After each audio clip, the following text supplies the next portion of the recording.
Assalamualaikum warahmatullahi wabarakatuh. Perkenalkan, nama saya Hamid Zulkarnain dari kelas Manajemen E. Di video kali ini saya akan menjelaskan sedikit tentang skala pengukuran.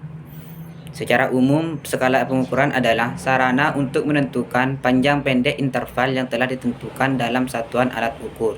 Skala pengukuran serangkaian klasifikasi yang menggambarkan sifat informasi dalam nilai yang diberikan pada suatu variabel. Hal ini tentu saja menghubungkan nilai-nilai yang diberikan pada suatu variabel satu sama lain. Sehingga atas dasar itulah tingkat pengukuran digunakan untuk menggambarkan informasi dalam nilai-nilai. Skala pengukuran digunakan untuk mengklasifikasikan variabel yang akan diukur, supaya tidak terjadi kesalahan dalam menentukan analisis data dan langkah penelitian selanjutnya.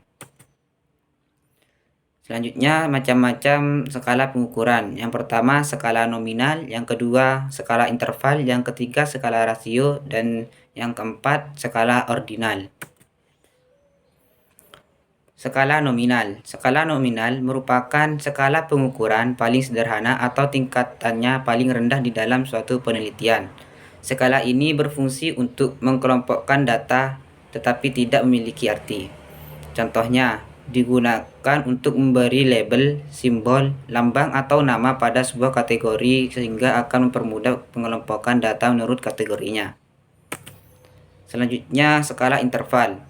Skala ini merupakan skala pemberian angka pada klasifikasi atau kategori dari objek yang mempunyai sifat ukuran ordinal, ditambah satu sifat lain yaitu jarak atau interval yang sama dan merupakan ciri dari objek yang diukur. Skala ini memiliki nilai dengan jarak yang sama.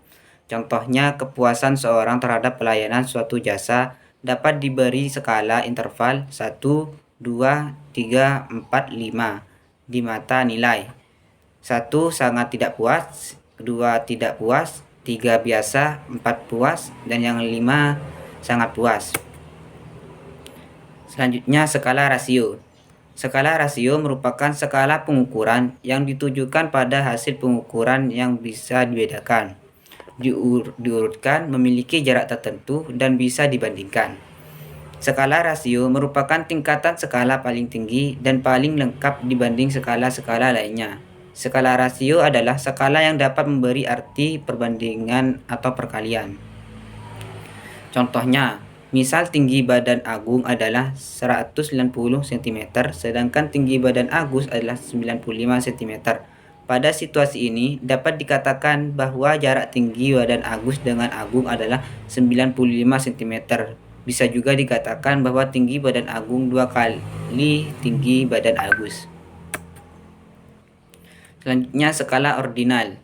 Dalam skala ordinal, jarak interval antara tingkatan tidak harus sama dan kategori disusun dari urutan terendah ke tinggi.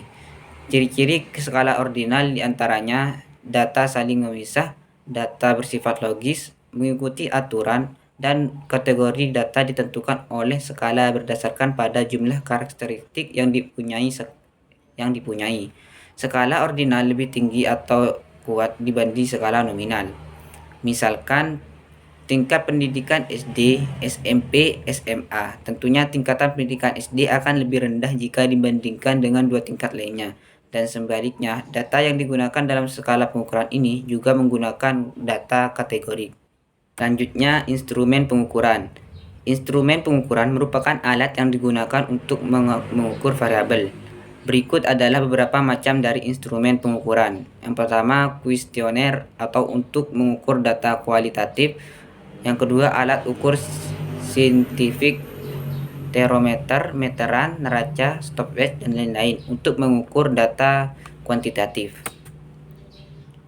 Selanjutnya, kuesioner. Kuesioner merupakan instrumen yang banyak digunakan untuk mengukur data kualitatif seperti sikap, pendapat, moral, dan lain-lain. Singkatnya, kuesioner adalah teknik menghimpun data dari sejumlah orang atau responden melalui perangkat pertanyaan untuk dijawab dengan memberikan daftar pertanyaan tersebut. Jawaban-jawaban yang diperoleh kemudian dikumpulkan sebagai data. Skala yang dipakai yaitu nominal, interval, dan ordinal. Kuesioner dapat berupa pertanyaan atau pernyataan. Selanjutnya, hal yang penting dalam menyusun kuesioner. Yang pertama, gunakan bahasa yang mudah dimengerti, sopan, singkat, dan jelas. Dan yang kedua, susun format yang menarik. Yang ketiga, jangan tendensius dan menyinggung responden. Dan yang keempat, buat pengantar bahwa Anda membutuhkan jawaban responden. Selanjutnya, uji instrumen. Yang pertama, uji rehabilitas, tes retest, split half, dan parallel form. Dan yang kedua, uji validitas, contest validity, dan construct validity. Cukup sekian yang dapat saya sampaikan pada video kali ini. Kurang lebihnya mohon maaf. Wassalamualaikum warahmatullahi wabarakatuh.